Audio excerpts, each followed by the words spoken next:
What is up, my pizzas? Cory, Vincent here, and this is the newest episode of Video Game Bang. What's going on, everybody? I hope you're doing good. It's the holiday season. Everything is great. It's cold outside. You cuddle up with that loved one. And for me, my loved one is the real David Webb. What is up? What is going on, everybody? How you been? I've been good. I'm just over here on Amazon right now. You're shopping? You're doing your shopping. Christmas shopping? No, I'm just so hyped for Smash. I need to figure out how quickly I can get that game. Oh, you got to play a little bit before the show. Yes. You had yourself a good time, huh? I love that game. It was so much fun. It was like you were like a fish to water. Like I expected the first time you fell off the map, like just to sink. Yeah. But you double bounced, used your up B. Like you had all the mechanics still down. It's kind of like riding a bike. Like you wobble a little bit at first, and you're like, oh yeah, I remember this balance thing. And then by the end, we were wrecking those 5 difficulty CPUs. Yeah, they were catching hands. Hey, that's the climb. That's the climb, people. Don't knock it because it was only on 5. Emmaskies, what's up? Not much. It's been my whole life has been taken over by DC shows, so I can't comprehend anything that's not. If you don't follow Emmaskies on social media, you really should, because her Instagram is like a peek into her life, and it seems to be like chaos 9 times out of 10. You're either... That's actually a nicer word than I thought he was going to use, so I'm fine with that. Wait, give me some your adjectives. Don't worry about it. Okay. And if it's not you burying yourself in TV shows, it's your animals having accidents, or you just saw a movie early. I did. We'll talk about that one later. We will. Because you had some very strong opinions that you're going to have to justify, I think. I don't have to justify shit. Go see the movie. Curtis Jackson, what is up? I be playing Smash Bros. Hey, so you've been all about the Smash life since it came out. You took the day off work. Oh yeah, man. What was it like? Was it ceremonious? Did you get what you wanted? It was a religious experience. Oh, okay. Man, yeah, just got with my crew, started breaking down tech, learning things, getting ready for Genesis. We're all heading out there, getting our singles and our doubles on. So I'm in nerd heaven, man. I mean, we got Avengers trailer that came out. Yeah, we got Smash Bros that came out. The Game Awards was dropping some bombs. Game Awards DLC got announced for Smash Bros. Marvel game got announced for Switch exclusive. We're gonna get into it, man. There's some good stuff. We're gonna have a loaded show because we also have a special guest joining us all the way from all I know is the East Coast. He is a cosplayer and an artist, and he's worked on video games that you definitely love. His name is Anthony, a.k.a. the Ronin Cosplay. What's up? How's it going, guys? We are great. How are you doing? Man, I'm wonderful. It's the holiday season. Got a new tree today. I'm dope. Did you get a real tree, or is it a fake tree? I don't do fake trees in this house. Thank you.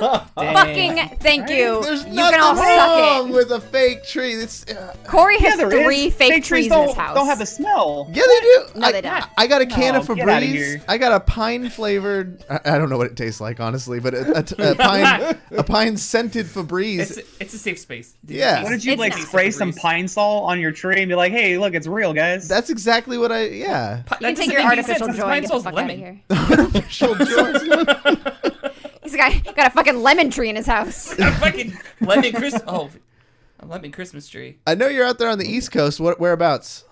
Close to the East Coast. No, I'm actually in Texas. I'm in Austin. Oh, right now. what the heck was I thinking? I was looking at Webb and I was like, he did not get that right. It's not California. That's all that matters. Yeah, it's not California. It's Cali. one of Anything those other further than states. Nevada is the East Coast. For me, yeah, 100%. What's it like out there in Texas right now? Is it warm, cold? No, it's freezing right now. Oh my god, it's so cold. We've been car hunting all week, and walking around, we both had to wear 3 layers of clothing, try not to freeze to death. But I mean, you're from California, so it's like California cold. No, it's more cold than California cold. Really?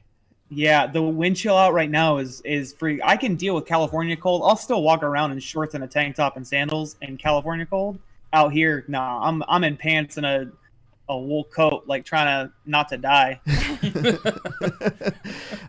So I have a vague inkling as to what you do, but it sounds very complex, and I would probably ruin it. So let people know exactly who you work for and what the title is and what that entails, because it's way above my head.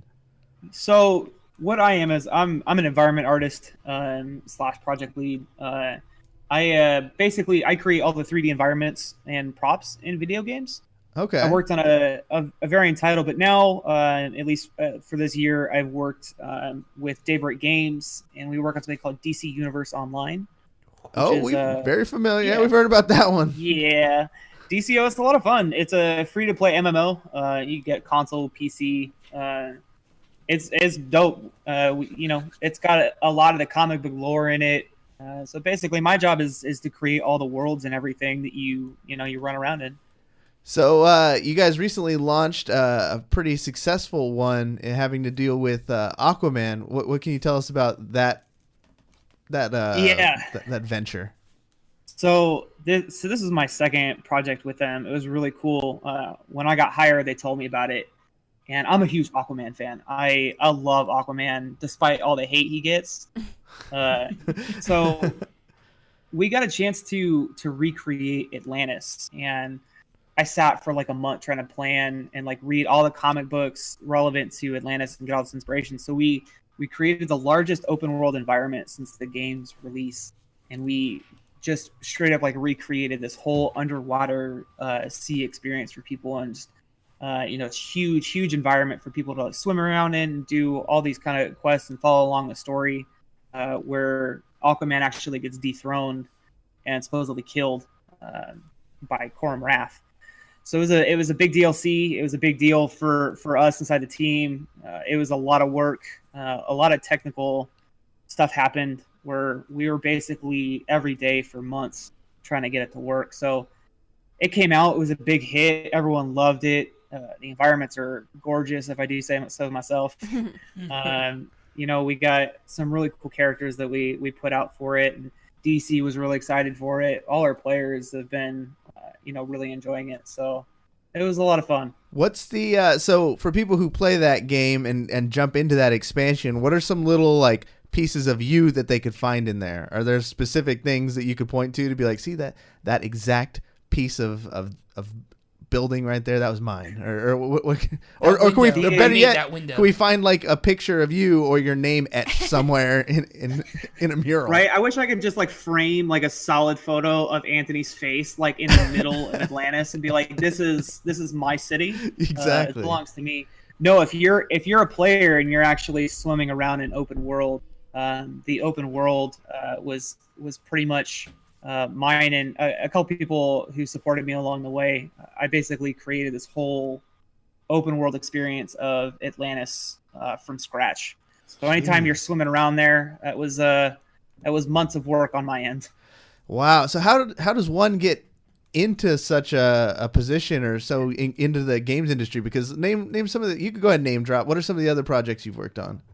Yeah, so I've worked on everything from Darksiders back in the day to Halo 4. I was actually one of the few creators of Forge World, which is really popular with gamers in Halo. For Halo 4, Evil Within, which was a huge horror game, is one of my favorite horror games personally. A strategy game called XCOM. If you're familiar with XCOM, we worked on Enemy Within, which is made by the creator of Civ. For people who out there who know Civ, I love me some Civ. It's such a fun game. And then I hopped over for a while and helped kind of revamp up Second Life, which is still live, surprisingly. I think most people don't know that thing still exists. When we brought it up in the pre-show, you had some an interesting take on it, because I'm sure being part of it, you've gotten to see the absolute best of it, and then you've gotten to see the absolute worst. What does the bottom of the barrel look like for your modern day Extra Life or Second Life player? Second Life players can get real vicious. Like oh man. There's the toxicity that sometimes rears its ugly face. Of course, like it's like that with a lot of video game fan bases. But I think the hardest thing that I had to deal with was the sex body part sale business. What? Yeah. What is this? No joke. I'm gonna need some clarification here. Yeah. Like every part of that got weirder. It started off with sex. We went to body part, and then we hit sale. I don't know what's going on. So in Second Life, you can be like a content creator and sell your stuff to the marketplace, right? So people like sell like hairstyles and clothing. Well, people would sell like human anatomy parts for like sex role play on the market. Oh, So you'd have like a big dick that you could just like sell out to people, and it was like way too detailed and way too in your face. So there were some big communities for it. You ran into these M-rated zones that were designated for this kind of play, and oh man, there's a dark part of the internet that I don't want to go back to.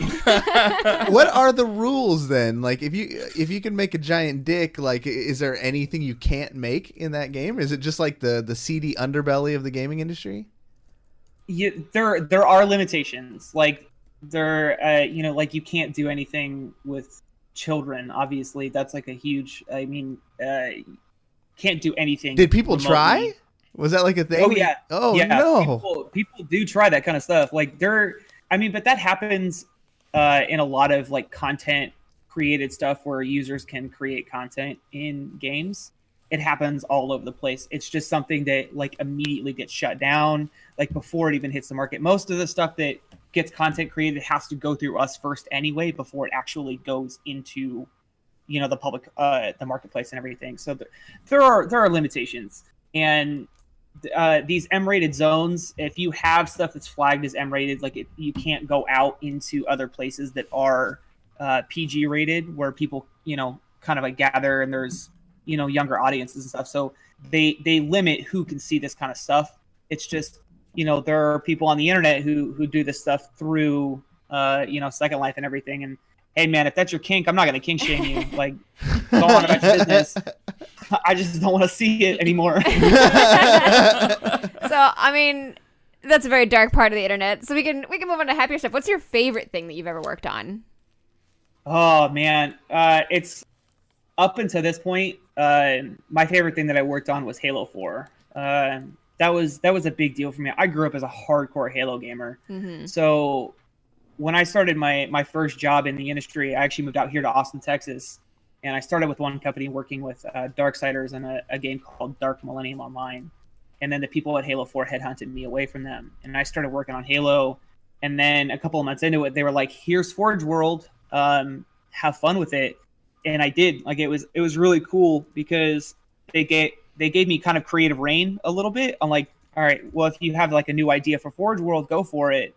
And at the time, Forge World didn't have any big pieces that you could assemble like full environments from. It was just like, here's a bunch of small things you can decorate a play space with. Right. People were building racetracks out of boxes and things. And Yeah. Exactly. So I sat down with a designer at the time and was like, I want to make giant like space holes where you can create like a space station in the sky and create like a whole map out of it. Dang. And we ended up building this huge architecture between me and this designer, a good friend of mine, Craig. And that came out of that, you could build these huge environments. And it was really cool because it was the first step for Forge World at the time. So that hitting the market was like monumental for me. Especially being that hardcore gamer who grew up on Halo. Like, who out of us didn't fucking grow up on Halo 2 playing LAN parties with our friends and stuff. Yeah, that was the times. game. Yeah. That was the one that got me like to consider myself, I think, a gamer. Before that, I was just a kid who played games. Yeah, you pick Yeah. Nintendo games, but Halo, that was the shit. I was like, oh, now I want to go find out the soundtrack. Like, Yeah. and then it was like a dude, that eye-opening soundtrack thing. is still golden. Yeah. You load up that game and you're just like, all right, this is it. This is me now. This is who I am. We're in the shit now. But coming into the DC Universe online team, my first project was Teen Titans, and I'm obsessed with Teen Titans. So getting to recreate one of my all-time favorite comic book stories, it's called The Judas Contract. Yes. If you know much about, see, Emma, of course you know. we got to recreate the whole hive base with the we got to recreate the Teen Titans Tower, Teen Titans Island. I got to work alongside some amazing character artists, and I saw Cyborg be recreated. It was kind of surreal, and then immediately popped over into, hey, here's Atlantis. We want you to make this huge thing. So I think that kind of took over as a favorite for me, because it's DC Comics. Yeah. I'm a huge DC and Marvel fan. I can't pick a side. I never will pick a side. So that was surreal for me. But I think every project that I've worked on has a special place in my heart. Evil Within, I got a chance to work alongside Shinji Mikami, who is regarded as like an all-time horror icon of video games. And despite that project giving me nightmares for way too long afterwards, it was really cool. Like when the trailer hit for Evil Within, and you were the main character, and you were sifting through these bodies like hanging in the ceiling, and I was like, hey, those intestines hanging out of that body, that's me. So you've obviously gotten to move around some high-profile projects. It feels like a lot of people are lucky enough to get one, and then you've just had this amazing track record of moving to bigger and cooler things. What do you attribute that to? Like, was it your upbringing? Was it just pure skill, hustle? How do you get there? It's the games industry is tough, and I want to say I attribute it to a few things. I've always been a workhorse. It's always been my lifestyle. Is I work constantly. If I'm not working, I'm going insane. And you kind of have to be like that in the games industry. There's a balance. But when I started out, I hustled a lot. When I graduated, I applied to over 260 companies. Jeez. And I heard back from one. And that's kind of how it got started.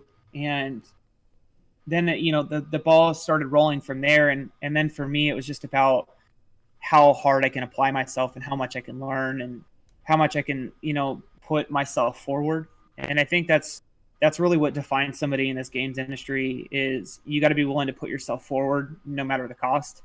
And sometimes it doesn't work out. Like my last job, I put myself forward probably a little too much, and I think it rubbed the people the wrong way. But that happens. Sometimes it just doesn't work out, but it really comes down to how much you're willing to put into something. And it backfires sometimes because, like on Halo 4, there were 100-hour work weeks that we had to go through, and we had to go through them multiple times. I'm sure most people are no stranger to the notion, especially with all the drama that kind of happened around Red Dead Redemption before it was released. And Telltale right before that. Yeah. When they shut down and fired all those people. Yeah. Yeah. So what's your take on that, being part of it? You said you were part of those work weeks. When is it okay, if ever, and when is it a problem? It's a tough question, and I think it's a double-edged sword. I don't think that there's ever a time where it's okay for people to be working consecutive 100-hour work weeks. When I was 21 and 22, it felt like it was okay because I didn't have a life and I wanted money. And good combo. Right, exactly. And it worked out in my favor. But driving people to do these on a constant basis is something that the industry has an issue with. It's gotten better. How much better is actually good? I don't know. But Rockstar kind of had a little bit of a reputation for it. And I don't think that any company should garner a reputation for overworking their employees. That being said, a lot of us don't mind the overtime. We get deadlines and we get into situations where we know something needs to be done, and it needs to be done in the next week. And we're willing to put in the work, because ultimately everything that we do and we work at in a game becomes worth it when a game gets released, or when DLC gets released.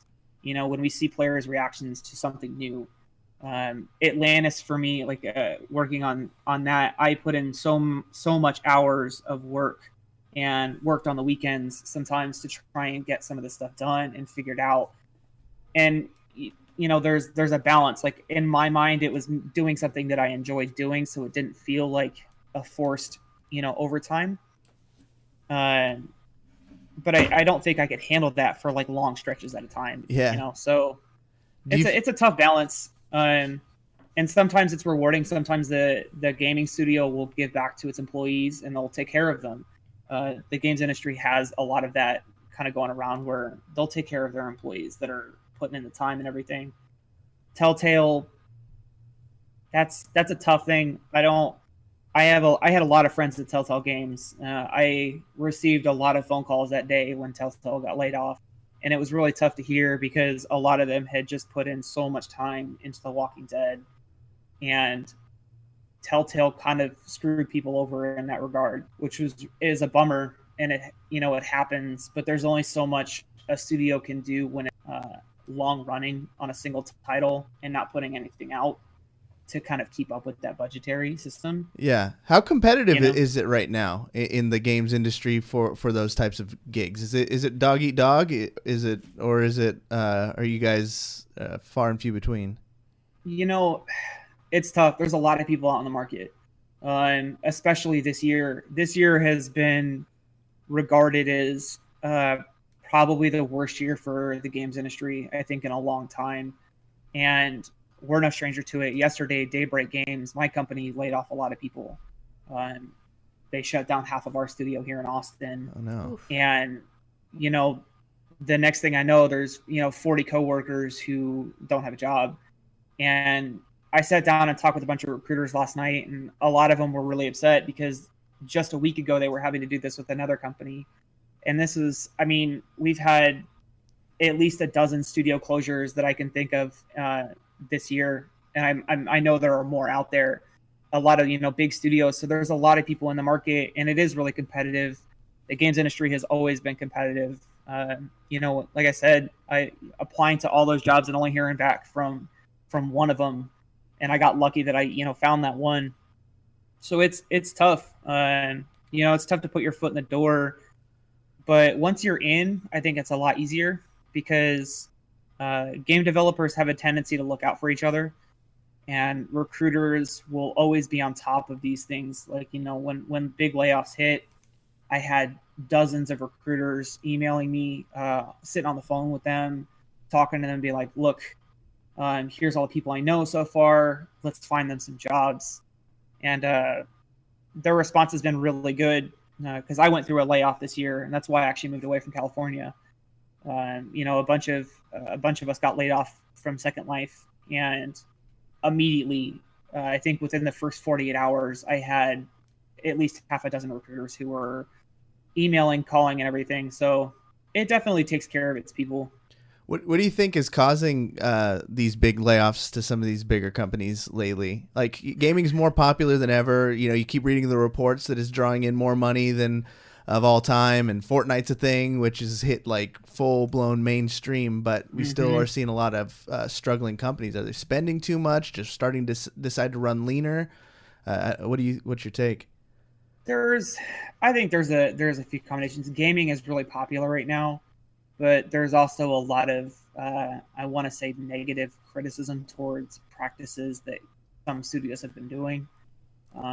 And I think that's because gamers have a tendency to, and I don't want to sound like I'm bashing gamers, but to be a little selfish in some terms. A lot of gamers get upset when a DLC is $10 or that loot boxes are a thing and they have to spend, $5 for loot boxes and everything, without understanding that these things are put out there so that studios can continue to run and continue to work on a game.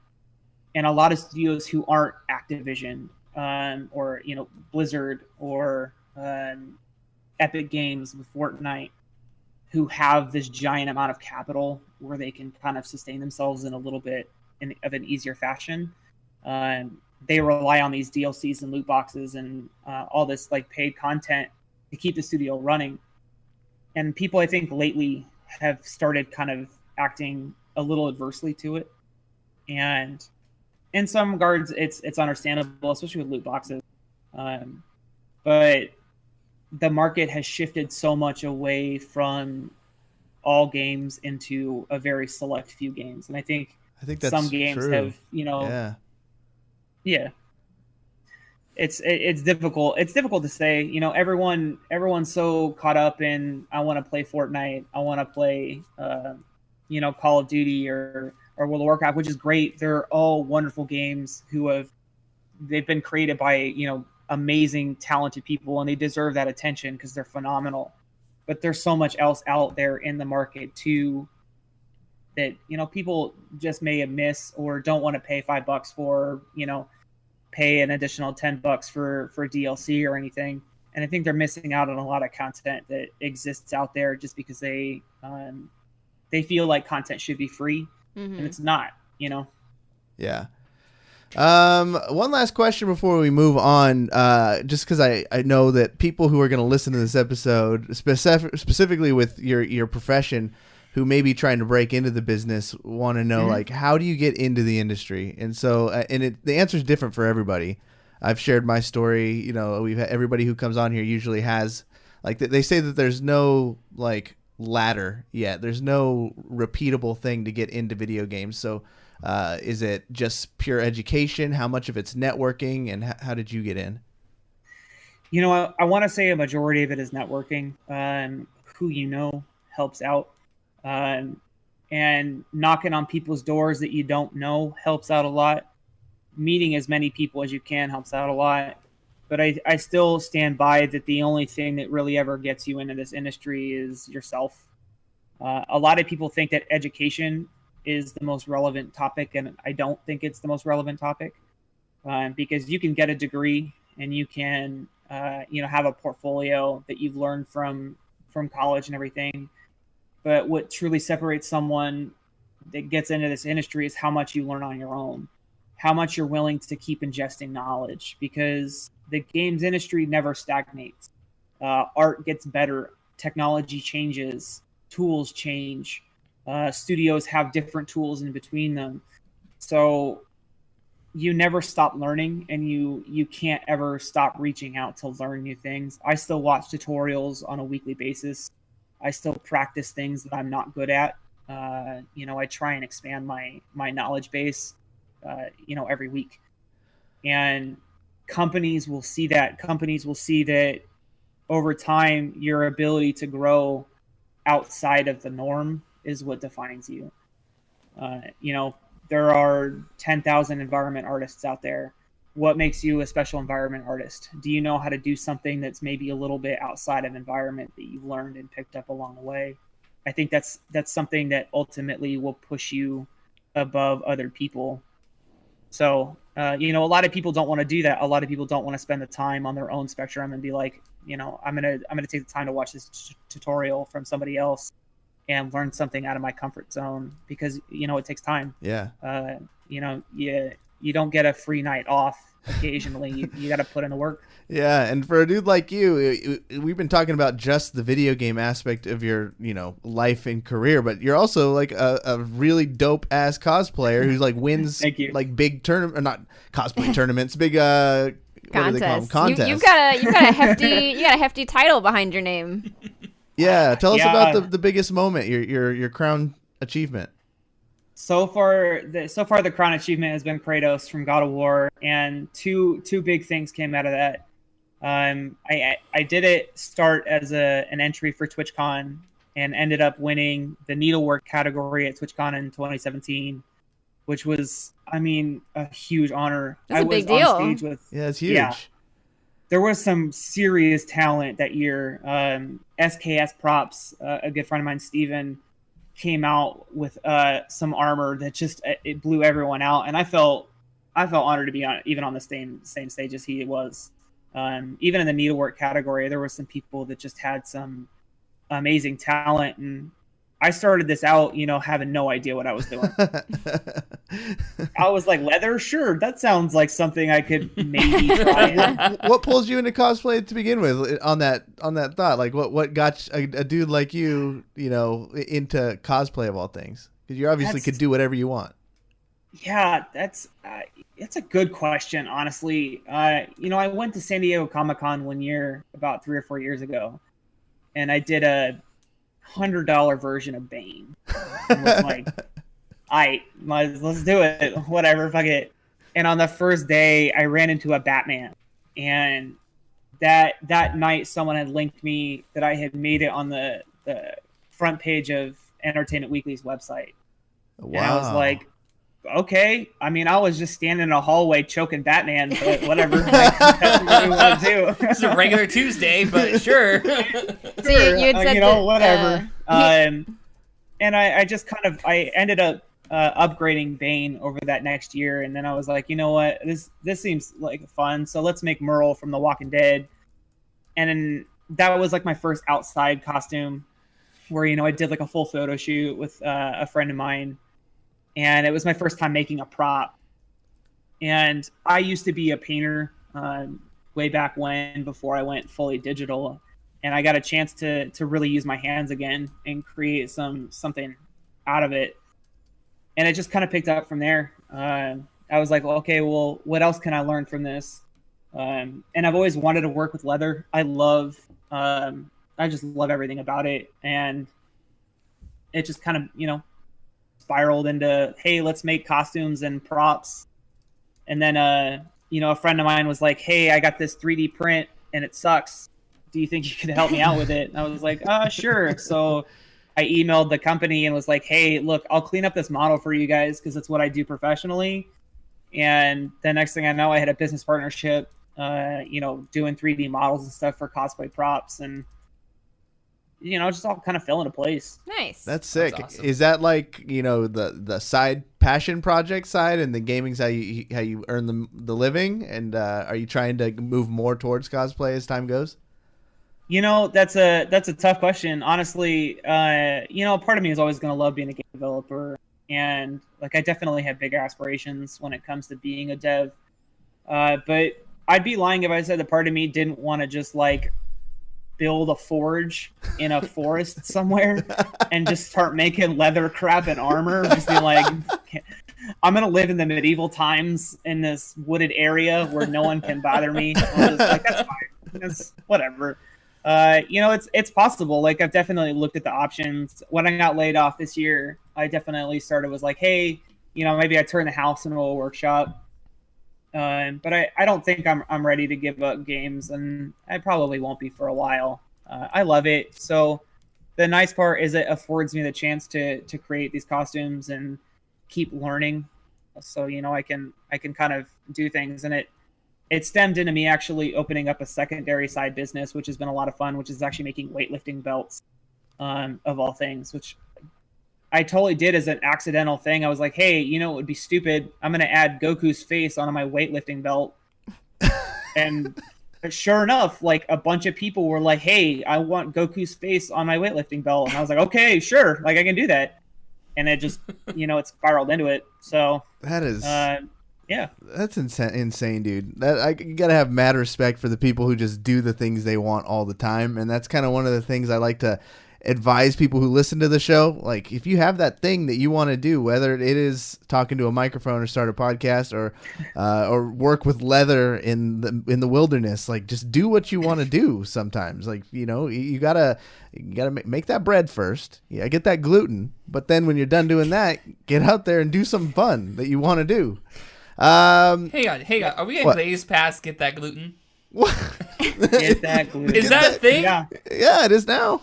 it is now. Yeah. All right. So one of the things I don't want to scare our new guest, but one of the things that I like to do on the show is make really dope ass theme songs. Oh God. And so we're gonna move into the next segment of the show. Oh, no. You See, pronounce look at cringy that wrong. face. He knows. I He already knows.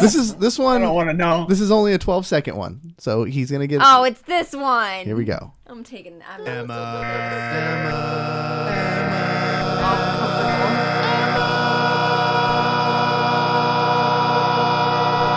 is it so much longer than it needs to be? Emma's First of telling all- the news, everybody. That's what she said. Second of all, I have questions on that. Why is the ending twice as long as this should be?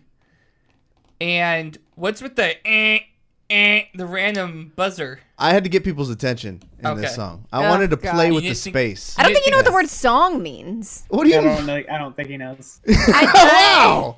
I just judging by the first half of the show, I thought you would have been way more cultured. I was wrong. Anyway. Nope. Emmaskies tells the news, everybody. What do we got? I hate that. So Anthony, you've got your Kratos is your bread and butter, so you must have been pretty hyped to see God of War win Game of the Year. So who was this? This was the Game Awards, This right? is the Video Game Who Awards. chose this? Is this a panel of experts, or is this like fan voted? I think it's both. Fan voted? Because I thought it was purely fan voted, and people were telling me that there's also a I don't really understand. I'm pretty sure it's Oh, so it's like a the electoral mix. college. I want to recount. Yeah, I want to recount, and I think the Electoral College needs to get out of here. You want to recount on God of Whoa. War being Game of the Year? What do you think is Game of the Year? Red Dead Redemption Get 2. out. Oh. Get You out. want to fight? Oh, I mean, given there's like a couple states between us, I say yes right now. I will literally put on Kratos and fly over. I like that he's going to put it on before he flies over here. Like, he's going to get on the plane like that. goes to TSA. Sir, do you have any weapons you'd like to check? All right, hold on. Yeah, obviously. Battle axe. Giant chain with a Knives. hook at the end of it. I was so happy to see And that boy over there. that boy. Do you have any pockets? Does it look like I have pockets? I was so happy to see not Red Dead Redemption win a Game of the Year. That was all I cared about going to the category. I was like, I just hope it's not Red Dead. Why? I don't think it's it's been out glitchy. long enough to be Game of the Year. I just think it's boring. What else would be good on there? What were the other even contenders? I think Spider-Man. Spider-Man was Spider-Man. on there. Spider-Man. Which, let's be real, got fucking robbed. Didn't win a single thing yesterday. That's ridiculous. Got robbed. Meanwhile, Red Dead won Best Narrative, Best Audio Design, which I don't understand, and Best Performance. But I could not, I've played that game for 9 hours. I could not pinpoint the music in that game if I tried. oh, so but you've only played for 9 hours. You're just outside the tutorial. You have the whole game ahead of you. But you're talking for Red Dead? Yeah. Yeah, well, I don't know. I think they got a lot of respect. There was articles coming out about the sound design and the music in it being super authentic. Oh, if articles So I don't know if talked they about it. dug out. Yeah, if articles talked about it, you know it's good. First of all. Forbes. Second of all, I think the article was they dug up people who actually would make that style of music, old timers, and did it legitimate style. There's a reason we don't listen to that music Some anymore. guy with a washboard and some spoons. Yep. Soundstage. The banjo. Yeah. Banjo. But yeah, Spider-Man got robbed. Not a single thing. That's God of really War also got Best Game Direction. Yeah, it did. That's a solid one. That's a solid Yeah, one. I I actually need to play this game now. I'm a little surprised, to be honest. Did you think it was gonna be Red Emma, Dead? you haven't played God of War? I haven't played. Well, because here's the thing. I thought it was just straight up God of War 4, and I've never played any of the ones, so I was like, I can't play this game. And I didn't find out until much later that I apparently can play this game. We're done Oh. here. I don't want to be on this podcast. Wait, so is it connected to the others? Anthony? There's a hint. There's obviously a little bit of history that comes with it. Nothing that you can't honestly Google. Okay. You know, I always recommend playing any original of a game, except when it comes to Witcher. Don't try and play Witcher 1 and 2. God of War, there's a little bit of history in there, but at the same time, if you haven't played God of War, it does feel like its own standalone story. I mean, you don't get the whole grasp of his Chaos Blades, what that actually means to him. You don't actually know that he's wearing the ashes of his dead wife and child. That's whatever. Lord. That's fine. No one needs It's whatever. So Okay. morbid. but it's enjoyable to play even if you haven't played the other one. Gotcha. Okay. What were some of the other notable awards? Did Fortnite get anything? Fortnite got Best Ongoing Game and Best Multiplayer Game, which I don't think was a surprise for either of those. Ongoing game. Yeah, I'd be surprised. I think the only other thing that was a potential contender would have been Destiny 2. Maybe it stumbled. I think Fortnite Yeah. gets it because they've never stumbled. Yeah. Well, they've also been out for a shorter period of time. Then Destiny 2? Yeah. Fortnite? Yeah. Has Maybe it? officially, but I think Fortnite's When been did Fortnite around come out? longer. Maybe I just didn't hear about it until Fortnite's it been took 100% over longer every- because we played Destiny 2 at E3 2 years ago, and Fortnite was definitely a thing. Was it? Yeah. I feel I like- don't remember a time in my life before this fucking game was everywhere. AOL. I pulled up the thing. Best ongoing game. Others in the category were Destiny 2. No Man's Sky is still hanging around in there by a thread. Yep. Overwatch, which I mean, the reason why they wouldn't get it is because it's the same stuff over and over again. Exactly. Yeah. Every Christmas you're gonna get Yeti Hunter or whatever and May Snowball. Like they do this. If they would have changed it up every time, they'd be a contender. But and then Tom Clancy's Rainbow Six Siege, which I don't know why I'm not playing this game yet. Overwatch got you need to be playing Siege. Yeah, Siege looks so good. Overwatch got best esports game. Let's go. They got something. What was the competitors? League of Legends, probably. I have no idea. CS. Yeah, I'll look it up. What else? What were some other cool ones? Did Sea of Thieves Cloud9 win won anything? best esports team. Oh, go figure! Cloud9. I just wanted to hear that. They That's all deserve I it. wanted to They hear. deserve it. They win everything. Like this has been a Yeah. breakout year for them. They've like every major esport they've had either a championship or right next to a championship. So good on them. SonicFox got best player and went up like full furry. I saw that and gave like a crazy good speech too. Yeah. Right? Yeah. Now he's really been crushing it. He's Echo Fox had a good pickup with him, and go figure it goes to a Dragon Ball fighters player. Like he beat Jay Jonak, who's like a huge, like everyone loves him in the Overwatch community. Simple from CS:GO got beat. And then Tokido, who's a legend in the FGC, and SonicFox comes out of nowhere. What do you think, Curtis? About SonicFox winning best esports player over guys like Tokido and Simple from Counter-Strike. I mean, I'll take it because I think he's a character. I think he's an easier person to sell, especially with this being a new thing and trying to, like, what is the aim of something like this? It's always to draw on the casuals, right? So SonicFox, like, what? That sounded like shade. Wait, what do you mean? No, To draw on the casuals? Yeah. Oh, you need the casuals to survive. Yeah, No, saying Sonic won because, because you of want to that? draw on the casuals. I mean, I like SonicFox, but I mean, and he is super talented. But I'm thinking like, if this is very much an exterior thing, obviously there's stuff to like feed us. But if this is any bit of an exterior thing, like SonicFox looks like a gamer with his little hat, and the Sonic ears and all that stuff, and he's a fun person and he shows passion and stuff like that, probably more than most other people. So he's an easy sell to people on the outside. Yeah, he doesn't hide who he is though, either Whatsoever. on social media. Like on one of the things, he won a big tournament or an award or something, and then a lot of people like from the internet just started hating on him. Might have been after he won Evo. Probably he won Evo. I think he was on. That's the big stage. Yeah, and so everyone was coming out furry, gay, all that stuff, and then he posted a very tweet that just went supernova about I'm gay and I just whooped your ass and I'm the world champion of Evo. Like I had don't so give a much shit. respect for him for doing that. Yeah, he like I think that was like almost the moment that brought him to the forefront of FGC. Like before that, it felt like it was all Hook Gang God, And while he's still got his group, he's still got the goons. SonicFox is just you can't compete with him. Ninja won Content Creator of the Year, which I don't think was a surprise to anybody. Oh my god! It was between us and Ninja. Yes, It's by a landslide. definitely. And then all the other ones. The only one that stood out, Celeste won Best Indie Game and Best Games for Impact. So I might actually have to pick this one up. But what I was actually excited about for the Game Awards was all the announcements. Yes, They're trying to make this like E3 light. It was better than E3 in my Diet opinion. E3. Ooh, Diet ooh. E3. What was better at E3 than some of the E3 stuff that we Fresca. just got at this Rando Game Awards? Ooh. Did you Go say ahead. Rando Game Awards? Yes. Yeah, like this is one Game Awards show. E3 was like a week of like announcements. That's all they're supposed to do. And he said you were uncultured. And we knew most of those announcements going in, and most of them were very disappointing when they came out. I feel like E3 this year was a shit show. it was totally a shit show. And I don't know, Still the guys. better That than this. PlayStation presentation was fire. I have that saved. I just go back and watch Just it. DVR it. I'm sure you The do. one that made me laugh that I know, Curtis, you sounded like you were hype about was Marvel Ultimate Alliance 3, only for the Switch. Heck yeah! I get hyped for that game. I used to play it. Me and my roommate when it was on the DS. Can you why does this look like a mobile game? Well, It always did. It's straight up, but it's yeah.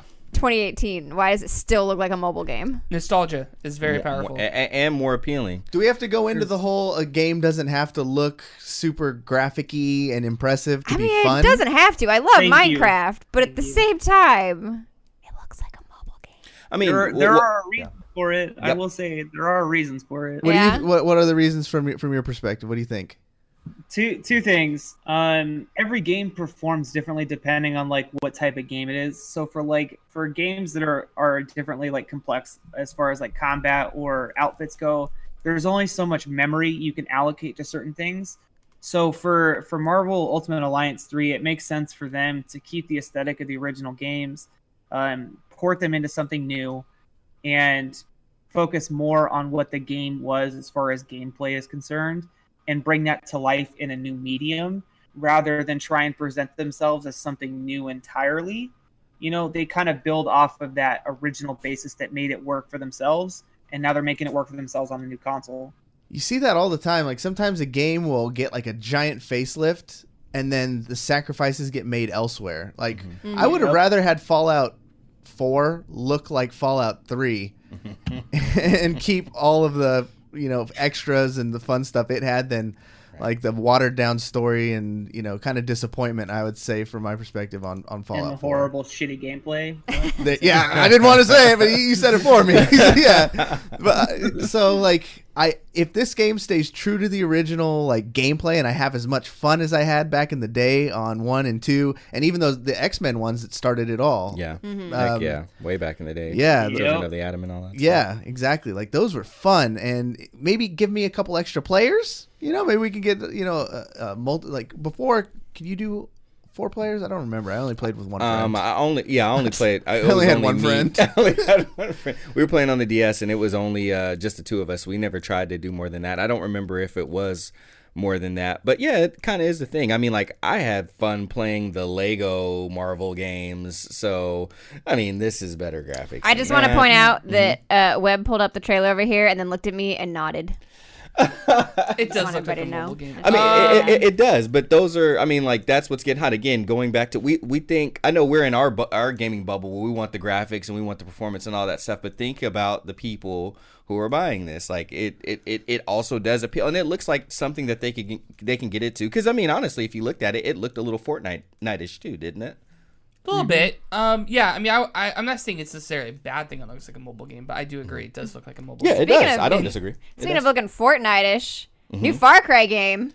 A little too colorful. Little pink there. I saw Terrible. some. Yeah, well, Let's hey, clarify. foreshadowing Clarify. because the feedback I saw was pretty. I meant the pink flowers that are everywhere. Like, why? But yeah, Far Cry New Dawn got announced, which is the first like actual sequel, like direct sequel to a Far Cry game that's its own game. Which I had 2 thoughts about this. I was watching the trailer, and you played Far Cry 5? I did. Did you guys play Far Cry 5? No, Far Cry 5. Anthony? Yeah. Okay. So I was sitting there and watching the trailer, and my first thought was, oh good, we get a follow-up because I fucking hated that ending. I need some closure. And my second thought was, I don't know if this really feels like Far Cry.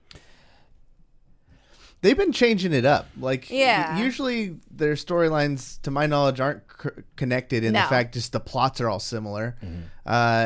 So I didn't anticipate them going to the same well twice. They like to change it up. So and for it to be so soon. That's the unexpected part. Yeah. Like, this is scary fast. If it's the same team, we got to worry about the Assassin's Creed effect. Like when they go so far back to back, unless it's basically just expect a whole new storyline and the same. Yeah, I actually didn't check on that to see if it was a secondary studio for a staggered release. Chances are they were working on both very close to each other because they wanted the story continuation. Yeah. So I mean, I don't expect a huge jump in graphics or anything, because if they're reusing a lot of the stuff, but they're just kind of slapping some like post Fallout effect kind of stuff over it. Yeah. Then it's really easy for them to create a whole new game without actually creating a whole new game. Kind of like Blood Dragon. That expansion. That's what everybody was kind of comparing it to. They're like, this is like Blood Dragon, except you're selling it to me as a full game. Yeah. And if it's got enough content to justify being its own game, like Blood Dragon was awesome. I want to say it's going to retail for $40, not $60. Yeah, it's $40. Oh, that's sick. So it's like 2/3 the price of a regular game. But so it's set 17 years after Far Cry 5 ends, which, if you've seen this trailer, you know how it ends. But people on the internet lost their minds. Whoa, well, I shouldn't say people on the internet. Racists on the internet. Yeah. Oh no. Lost their minds. Racist, sexist on the internet. Oh. Because it looks like the main. I think they're the antagonists. I don't think they're the protagonists. But what I think are the antagonists are two black women. And God forbid black women exist in a game. There were, I think you might have seen it on my Twitter where I was like, people always tell you there's no racism or sexism in the gaming community, and I was like, here's an entire thread. I don't hear that anymore. Who's lying to you? All the time. Who's lying if to you you? If you try to call out anything as racist or sexist in the gaming community, they're like, no, you're just too sensitive. You just missed GW. It's the same people that make sex body parts for Second Life. Yes, that's the same Venn diagram of those people are just a circle. The two circles. It's just They're a circle. there in the middle. But yeah, so people lost their minds, and I was like, it was one of those things where I saw the trailer, and I was like, I know what these comments are going to look like. And I went in, and it's exactly what they look like. Yeah. People are the fucking worst. The internet didn't want to disappoint you. No. And they kept its promise of being terrible. Well, so far, let's recap here, because so far the two things that we've announced have been really good. Like, this is awesome. Like, their Ultimate Alliance thing, granted, the last one they made wasn't that great. We all love that game. So why is it a Switch exclusive, too? I don't know. They got platform extension. Yeah, they got that money. Or what do you think? What was that you said? It's just it comes down to platform extension. Like, it's releasing itself on a new platform, and from what I understand in the industry, Nintendo Switch is very easy to work with. So it makes sense for them to put themselves on a mobile market and try and put themselves forward in a market that may not be fully tapped yet. So that everyone's not competing over the BR spot on PS4 or PC, but now they're competing on something different for the Switch and adding something new to the market. I think the game has always been more fun couch co-op too, and I think it just kind of makes sense to be a social game. Like, you don't really play this one super hardcore and grind it to the finish multiple times. This is one you do unlock all the characters, because that's one of the most fun parts, and then play with a friend. The homie comes over, throw a couple of those combos in there, and you move on to the next game. Exactly. So, so we got that, sick, and then now we got a Far Cry, sick. Yeah. Next, Hello Games came out with the new game. Really? What do they got? They announced The Last Campfire, which, I feel like makes sense. They're staying within their theme because their last game was a dumpster fire.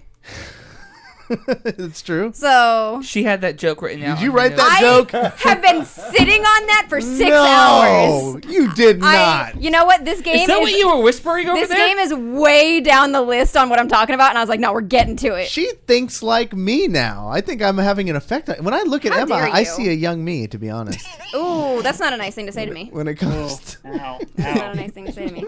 So, that was actually the highest compliment I could give someone. The creators of No Man's Sky. I believe you believe that. Thank you. Someone who gets me. He understands me. Good God. So yeah, the creators of No Man's Sky coming out with another game. So, good. It looks cute, and that's about all we got from Hopefully they learned a lesson. I think this time they're going, all right, guys, let's just pull it back a little bit. What was that, Anthony? Wait, that was an announcement? I thought that was an announcement a while ago. It might have been. At the very least, it was a new trailer. I hadn't heard of it. No. But I might just not be following anything that says from the creators of No Man's Sky. Switch. I think it looks like hella fun. It looks, if it's what it looks like, I could see myself being into it, but it's the creators of No Man's Sky, so I doubt it's what it looks like. Yeah. No. See. I'll wait until it comes out, and then I'll wait a year, and then I'll decide if I should get it. It wasn't the creators of No Man's Sky that were 100% at fault. It was the consumers that, like, we all did it. We all theorized, like, oh, we're going to do this, we're going to do this, we're going to do this, we're going to do this. But they enabled it. That's kind of true. They enabled it. It's column A, column B. Yeah, I agree. All right, what else we got? The Outer Worlds. Yes. Which looks. What are you talking about? You saw this trailer 20 minutes ago. And it's like all I could think about. Like I'm sorry for Anthony. I was giving him probably 80% of my interviewing skills because the other 20% was just fantasizing about this new game. So there's this new single player FPS Borderlands Fallout type of game, which actually says I like the. It felt like they put a little shade in that trailer. They did. It very specifically says from the original creators of Fallout, not the ones who made this bullshit, and the developers of Fallout New Vegas. They're gonna give out actual like leather bags. Just to rub it in. I was talking to somebody about this. I was like, I hope they sell the game packaged in a canvas bag. And the helmet, you can actually go out in space in. It's going to be a legit helmet. Yeah. Oh, man. Bethesda, we've been covering the chronicles of how much they fell. And then in this trailer, for sure enough, the original developers of Fallout, and it said the team that brought you New Vegas, which is a trigger for everybody who loves Fallout and is mad over the last 2 games. That's the last one we had that was really, really good. And then it's sick. The way they used the music was very similar to Borderlands.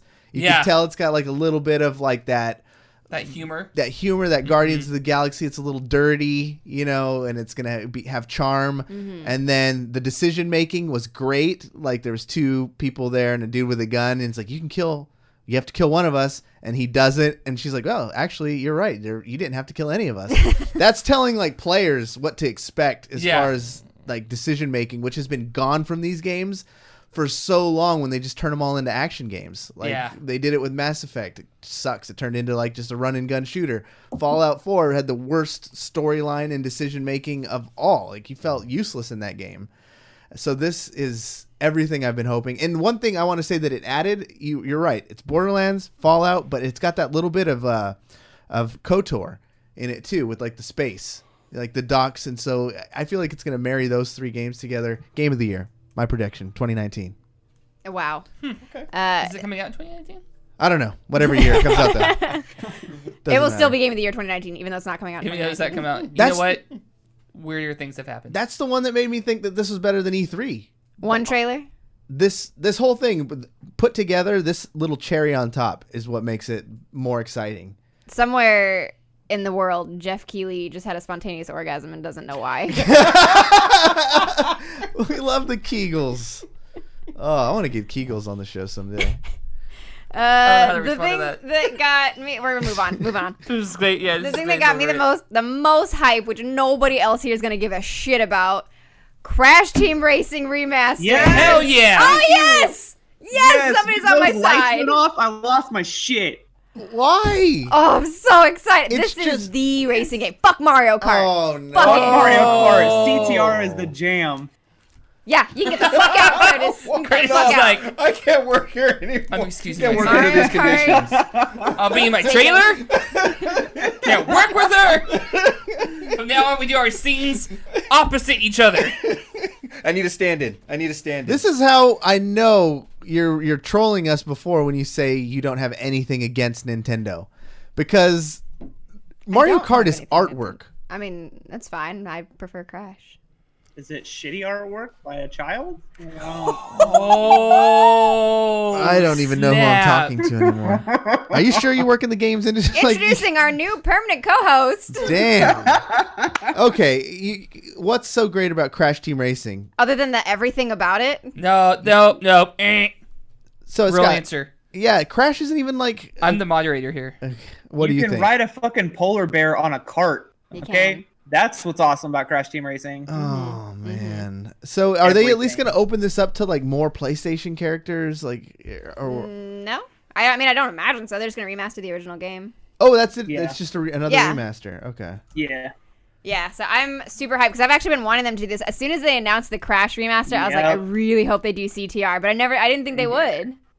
I didn't think they would either. I mean, I'm low-key hoping for Crash Bash as well because I enjoy the shit out of that one. Yeah, that's the one everybody's in the comments of now. CTR was so much fun back on PlayStation. Oh man. Oh, and there's online play on it too. So I'm so excited.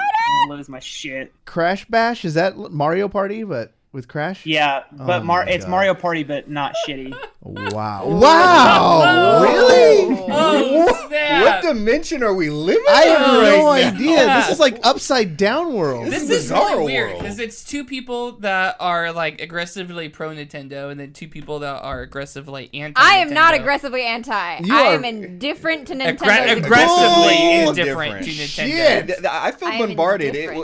Next thing I know, Crash is gonna come out and he's gonna be outside of your house with the bullhorn. Yeah, you guys like to play Mario Kart? Remember my old commercials? So it all started. Well, now I'm gonna start working on that cosplay so I can show up at the door. Inspiring here. See, so are you guys gonna try and tell me that All-Star Battle Royale whatever game is better than Smash 2? No, I never played that. Okay, that's insane. Okay, I just need to know.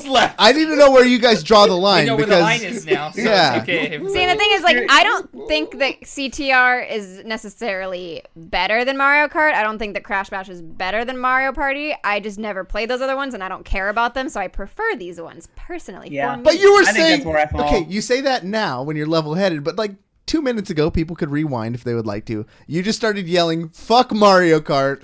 Mario Kart sucks." That's very true. I did not say Mario Kart sucks. I said fuck Mario Kart. CTR is where it's at. See, that sounds like aggressively indifferent. That's fine. No, I'm just aggressively in love with CTR. Okay. I'm very excited about this. I did not see this. I did not think they were going to do this. So I'm very. Yeah, the notes says bullet point Crash Team Racing Nitro fueled sub bullet point. Yes! All caps. Oh my god. Confirmed for the podcast. I mean, here's the thing. I never played Crash Team Racing because I had a good childhood. So I grew up Did you with though? Wow. I grew up with Mario Kart like a red-blooded American should. So, but I've never been a hater. I am actually indifferent. I was more happy for the weirdos that your thing is coming back. So still good announcement. I wouldn't say like when this announcement came on, I was like, oh, that sucks. This is a good announcement for you weirdos. That's fine. For you weirdos. That's fine. I feel so attacked right now. That's the biggest. I came here to have a good time and I honestly feel so attacked. That's the most negging I've seen in real life. I'm really happy for you. No, yeah, this is a great announcement for weirdos. Yeah. From his pickup artist class. God. Yeah, he's the I got this. What? PUA. That dress looks really good if you had a better haircut. Like, damn. All right. Yeah, there's so much personal tagging going on right now. Welcome to Video Game Bang. Yeah, welcome to the Video Game Bang. One of us. This guy gets it. We finally got an announcement for a new Dragon Age game. Oh, see? The Dread Wolf. We got a cinematic. That's about it. That's fine. It was just like, here's a game that's coming out and nothing else about it. Are you ready to lose 200 more hours of your life doing almost nothing? I never played any of the other Dragon Age games. So. That's a big one to miss out on. So it's the first two. That was fun. I played Inquisition. That's a good one to start on. Yeah. If you didn't experience the other ones. The first one is way different. That's the one I really was obsessed with. It was like one of the PC games I got into because it's so tactical. You can kind of cheese it by like targeting people through walls and stuff, but it was just enough fun and decision making and love interests and like it was good, man. It was so good. So that's a cool one, but again, not enough really shown in here to go off of other than cool. You remember a couple shows ago I was raving about Abzu? Yeah. They're coming out with a new game. Oh, the developers. No, Anthony, what's this? Nothing. Yo, you keep going. That's fine. No, we were like in agreement, and I thought you were cool until probably. What's wrong with Abzu? The turntables have turned. You get one more of those. You get one more. I don't know. I think he gets 2 more. I vote he gets 2 more. Yeah, 2 more. Get out. What's wrong with Abzu? I don't know. It's just not my thing. Fair enough. They've got a new game called The Pathless coming out. And that's about all I know about it. One thing that we didn't get to talk about the last show that I think is very important that we need to address in this show. Soulja Boy has consoles. Oh, yeah. God. Tell him. I'm going Dang. I've been waiting for like an hour for that one, so. that deserves a horn right there. There you go. Yes. Yeah. It's a thing that's happening. But Curtis, you were telling us that it's not even like something special. No. It's No. just like a 3D printed emulator that somebody found. More or less. I mean, so basically, people have already found on another website, and I wish I had the notes in front, or that website in front of me to pull up, but those boxes, so they're basically look just like emulator boxes, basically. Okay. Comes preloaded with like 3,000 games, it says. There's a handheld console as well as a regular console. I think the handheld was like $99. But the models and all these ones have already been found on another website for like almost half the price. That's insane. Insane. And literally like the same marketing. Like it's almost like someone just copy and pasted. Almost like someone from his crew was like, you like gaming? Gaming's hot right now. Like you can put $500,000 down. We can buy like 1,000 of these suckers and then slap Soulja Boy on them, tell them, and then we can sell these things. So, and my favorite part of the whole like announcement and the graphics that came with it was the little section where it's like Ultra 4K 720p. I was like, what? I stand by my theory. That is slightly better than normal 4K. It's the resolution of 4K plus 720 on top of it. And I love how it just said like very clear on it. Like if you didn't understand 4K, right? If you didn't understand 720, it's also just clear. very just clear, yeah, guys. just clear. Take my word. That's how you explain it to your uncle at Thanksgiving. It's just really clear. It's just really Uncle clear. Buck. It's just clear. It's called the Soulja Game. The Soulja Game. Yeah. $200. 4.7K. There it is. The console is $200, and I think the handheld is $100. How dare you? It is actually on $150. sale right now. Oh, it is. Black Friday. I can get a deal right Yeah, now if I buy one right now. You go to SouljaWatch.com. Okay. Not making this up. All right. It started as Soulja Boy's like fan site when he Right. played Overwatch, but he turned it around into Soulja Watch, Mm-hmm. and you can get. Actually, he sells watches too. It looks like Oh my god. Well, that's Ketchup, good to this is know. a bit- he has Stocking knockoff stuffers. He has Soulja Pods, which is earpods, Oh Yeah. my gosh. but Soulja Boy. So I'm hooking you guys up. You guys know you're getting every one of you guys is getting a Soulja Watch product for VGB Christmas. This I'm is super so excited for bad. this. What?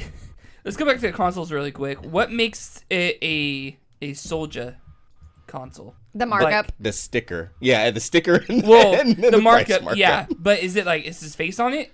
Like what are we talking here? No, it looks like an Xbox One.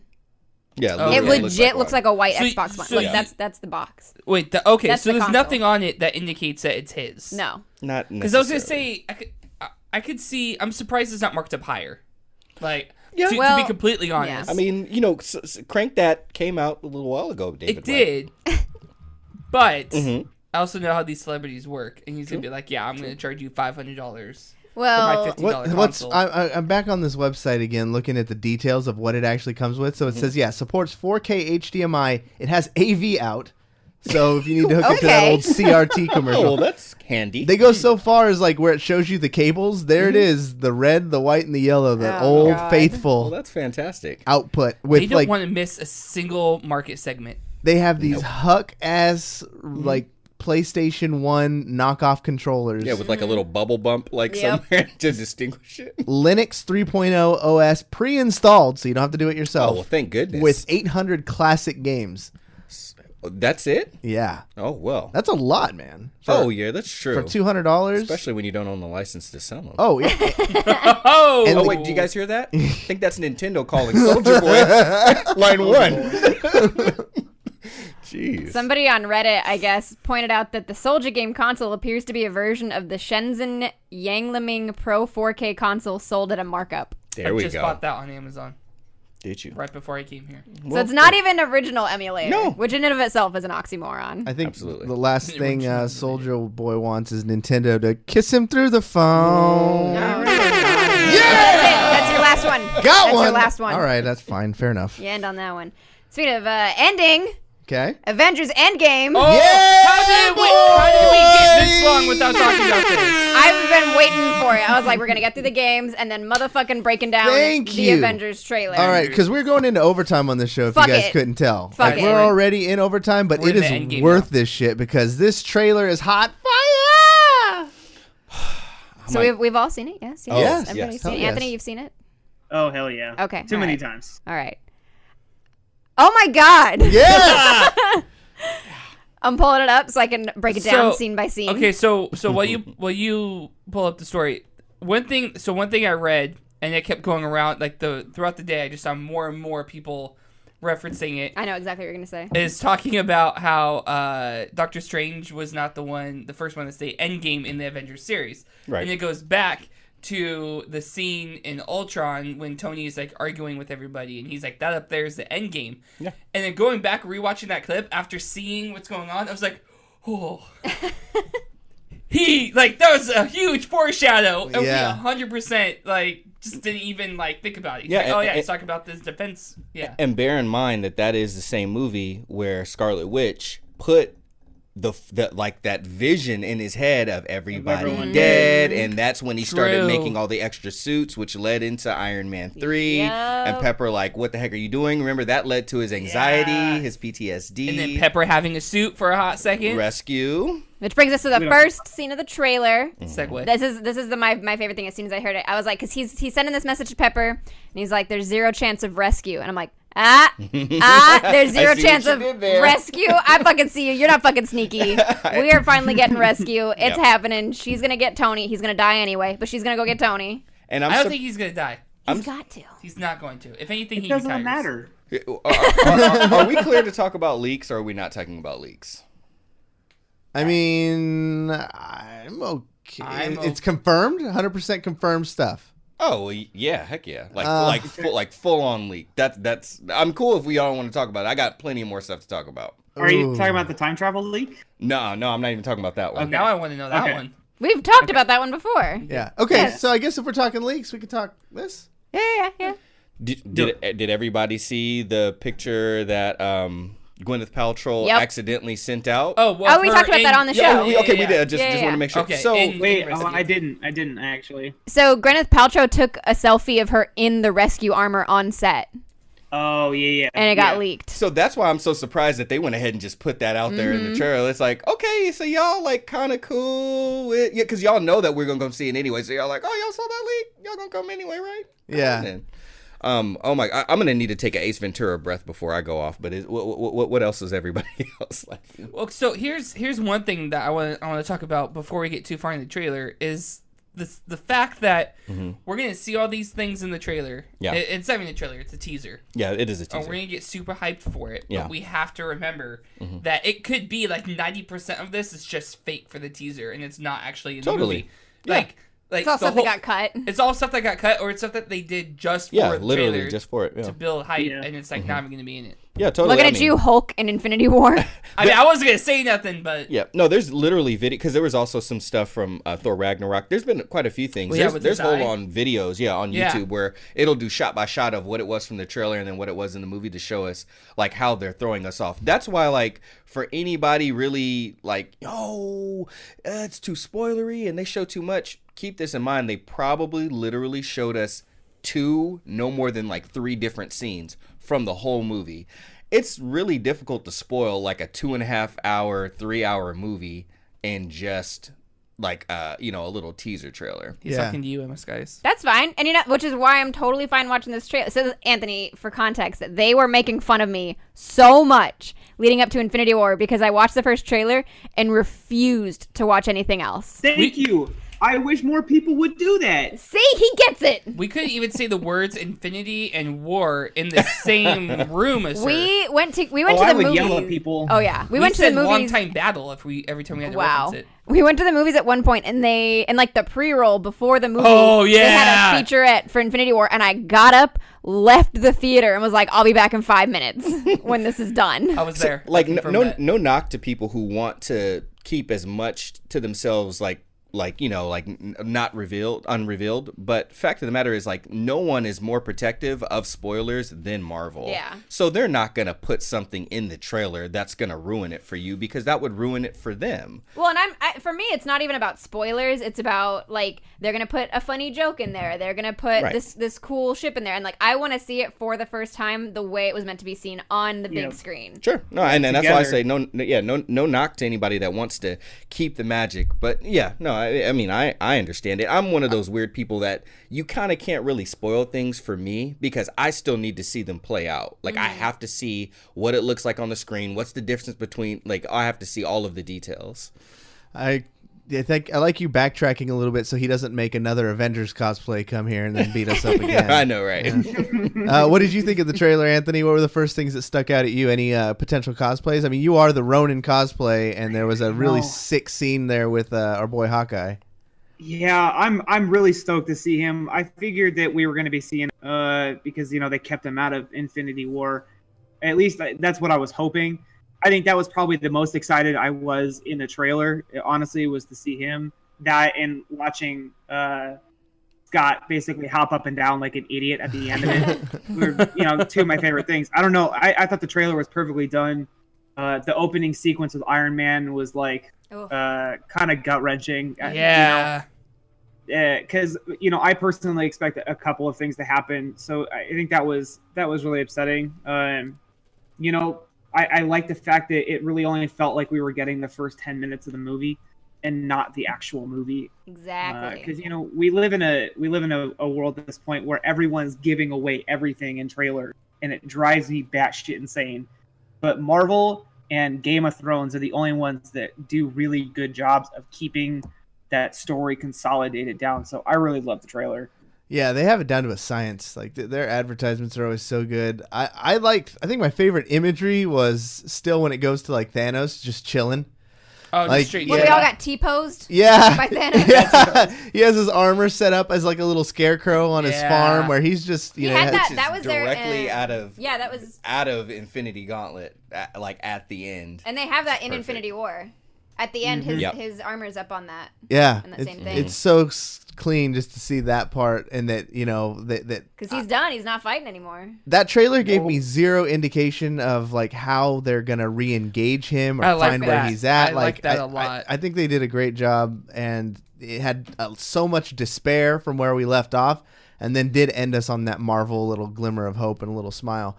I thought it was. A friend of mine was good. like annoyed with the trailer because he was like, everybody's so hyped about this. We've been looking forward to this for weeks. I know exactly as much about this movie now as I did before I watched the trailer. What the fuck? Good. I'm like, that's a good Good. thing. That's what Yeah. you want. Can we talk about the fact that in all the shit that went down, all the madness, 50% of the universe dead, half his team gone, his friends are gone, and Cap took a minute to shave? Like, why does he not have a beard His anymore? beard is in mourning. Yeah. Is that what it is? He's in mourning. Beard is only for happy times. Yes. And so now he needs to mourn and shave it off. Yes. Look, he's he not just gonna- got done with November beard. Okay, leave me. No, I mean, Cap was a fugitive, right? Yeah. Like that. I mean, part of the beard was him. Was him. So he's not fugitive anymore, so he doesn't need the beard Half anymore? of the world is gone. I'm pretty sure. Like That's true. He's once like, half of the 50-50, universe. I'm gonna get caught right now. Half the FBI's most wanted list is gone. Yeah, straight up. So is half the FBI, but Yeah, exactly. There's bigger fish to fry. So I think from this perspective, Cap is just, I mean, I don't think it really matters anymore. I doubt that he's public enemy number one at this point. People are just trying to find out, like the Leftovers, where the hell did my kids go? Such Where's a good my show. wife? Leftovers is a show on HBO that was all about if 10% of the world disappeared, and like it changes shit. Like Yeah. the religious people start, going crazy, and Right. that's gonna be Start interesting. going crazy.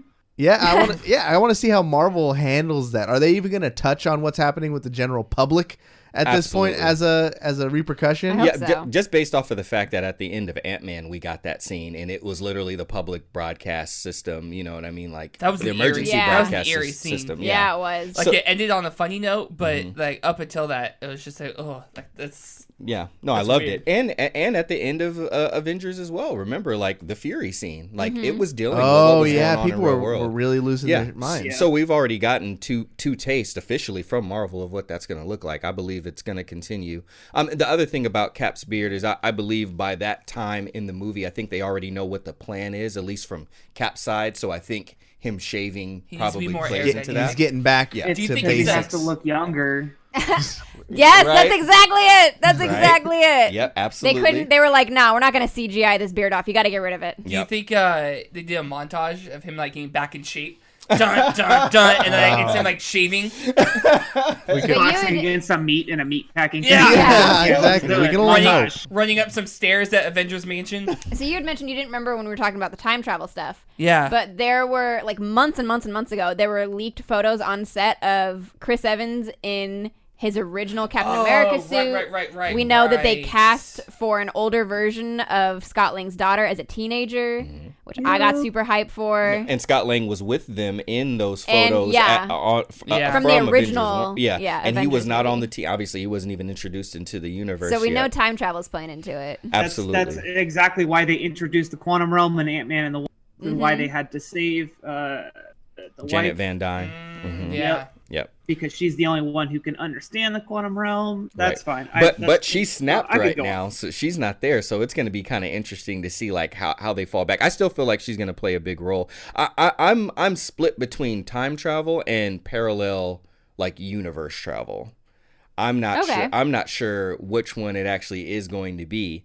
And there's some comic book related things like Infinity Stones only work in the universe that they're from. So if they do go to a whole nother universe, like a parallel one, like the stones, well, basically they can't be affected by what was going on there, and then they have an opportunity to steal the other stones before Thanos does in that universe. So that could play a role. I'm not sure. I hope they don't do that, because when they start doing that stuff and they fix one and then they leave the other one just like damned or something like that. Well, that's Rick and Morty style. I was just gonna say Rick and Morty. Well, that's if they leave it damned. What if Cap switches spots with the other Cap?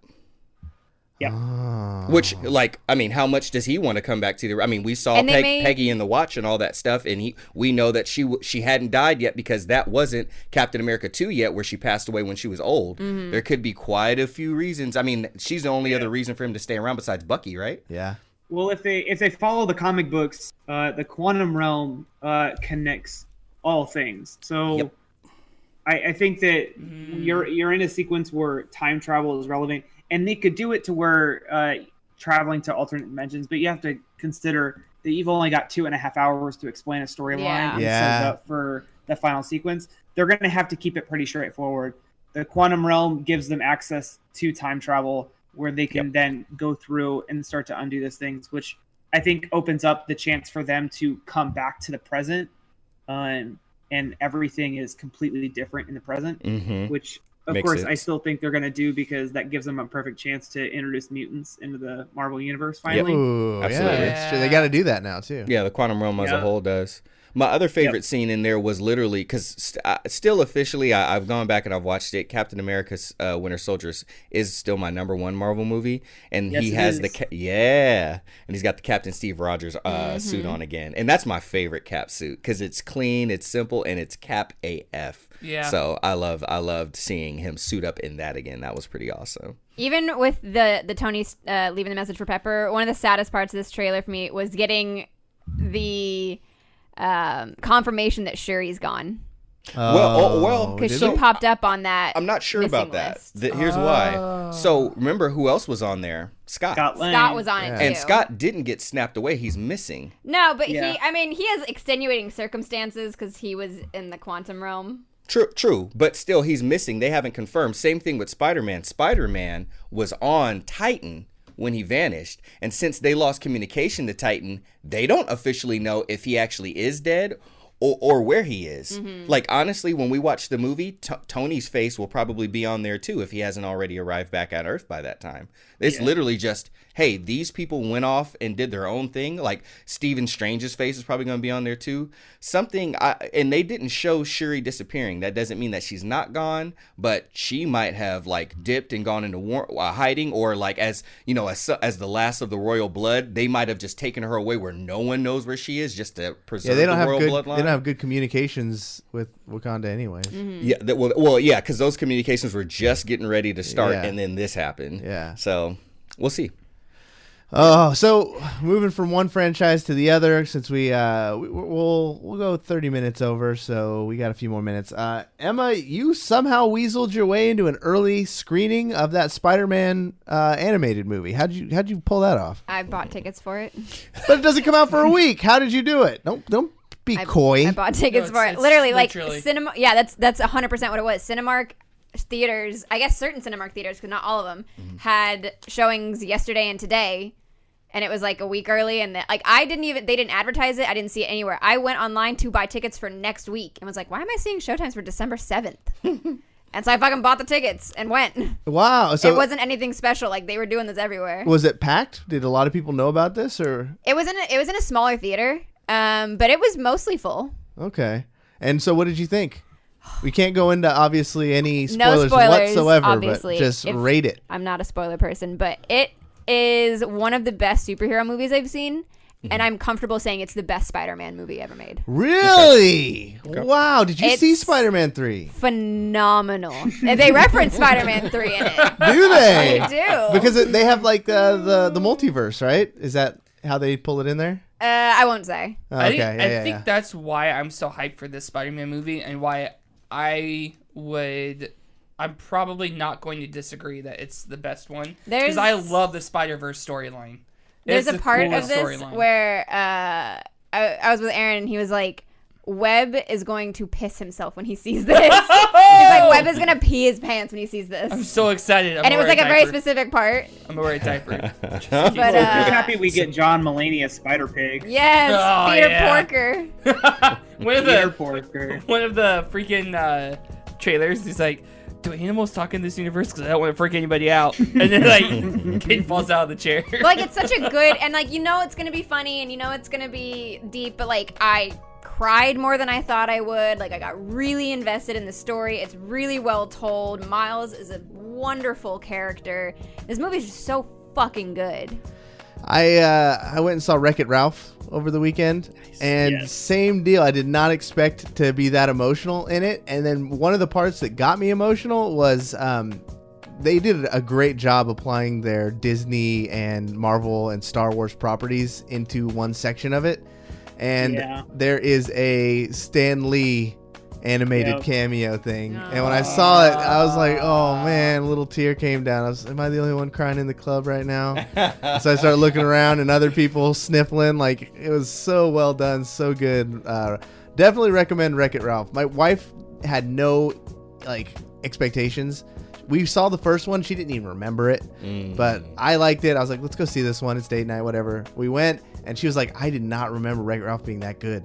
Nice. The little internet bits of business that they added in to make it relevant, and it's so good. I heavily recommend it to anybody out there looking for a good little holiday movie, especially if you like video games. Anthony, please let everyone know where they could find out more about you, your social media or Twitch channel. What do you do? I'm pretty much on all platforms. Find me on same name, the Ronin Cosplay. I'm finally engaging on Twitter. I've never really had a Twitter until recently, and I've learned it's very interesting. So I don't know. You hit me up there. I post on Instagram. Either you'll see food or costume stuff. It's one of the two. And Facebook as well. Yeah. Follow me. Say hi. Ask me questions. If you have any questions about leather especially, I'm always happy to help. The Ronin Cosplay on all social medias. Dude, lucky. Good job grabbing all those URLs. I wish we had done that good. Emmaskies, same thing. Emmaskies on all platforms, right? What do you got going this week?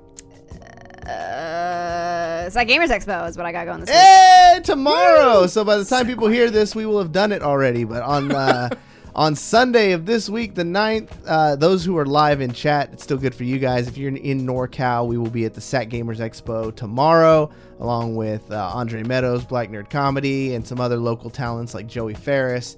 Come hang out. Come say hi. We love sharing our information. We'll be doing a giveaway and a little photo booth. So stop by and say hi to the BGB crew.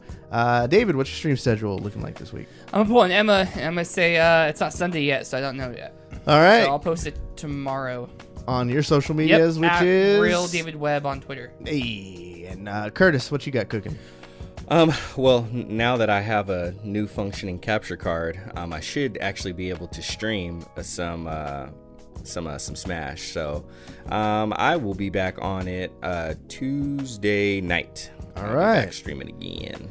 All right, and we didn't even talk about Smash, so expect a lot of Smash talk this Wednesday on the next show. You can listen to the show on iTunes, Spotify, everywhere. Stitcher. You can find Video Game Bang. Just type it into the search bar. Rate it 5 stars. And if you listen to this week in, week out, like I know a lot of you do, you can come over and hang out with us live on our Twitch while we record these on Wednesday nights and Saturday nights. We love it when you come in. And when you do, make sure you let us know that you heard from the podcast first, so we can give you all those sweet recognition you deserve, because you the real hero. We didn't talk about sponsors, so we'll do it at the end of the show. We're brought to you by Oblivion Comics and Coffee, Sacramento's #1 spot for comics and coffee. We're also brought to you by mainframe.gg. Are you guys wearing your mainframe today? No, I don't think so. It's probably in the wash because you guys wear it every day. It's an audio podcast. Fuck it, I'm wearing mainframe. Yeah, we're all wearing mainframe. Anthony, that mainframe shirt looks great on you, by the way. Right?